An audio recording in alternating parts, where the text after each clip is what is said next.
여러분들 이번 9월 모의고사 보시느라 대단히 고생하셨습니다. 제가 문제를 쭉 한번 다 풀어봤는데요, 사실 의문이 좀 들었어요. 킬러 문항이 없는 상태로 변별이 과연 가능할 것인가에 대한 물음에 평가원이 답을 제대로 해줬다고 생각을 합니다.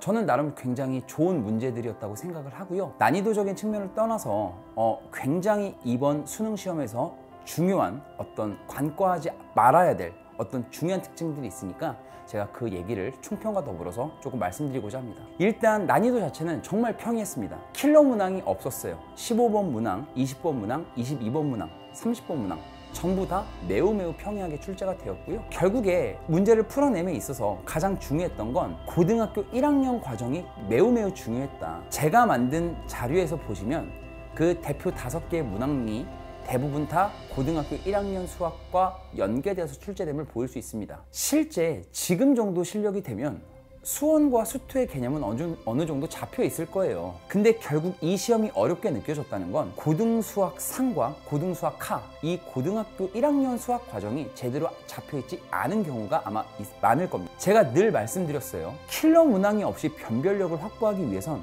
어쩔 수 없이 고등학교 1학년 수학 과정을 끌어올 수밖에 없다. 결국 제가 말했던 그 발언이 어김없이 드러날 수밖에 없는 그런 시험이었습니다. 따라서 지금 남은 시점 동안 우리는 고등학교 1학년 과정, 즉 고등학교 1학년 과정이 어떤 걸 해야 되느냐, 실제로 고등학교 1학년 수학 과정을 보시면요, 뭔가 그래프적인 해석보다는 식에 대한 계산, 식을 적절히 문제 조건에 맞게 변형하는 어떤 그런 센스적인 그런 스킬들, 식에 대한 이해, 좀 계산, 이런 거에 초점이 맞춰져서 우리가 공부를 하고 있죠.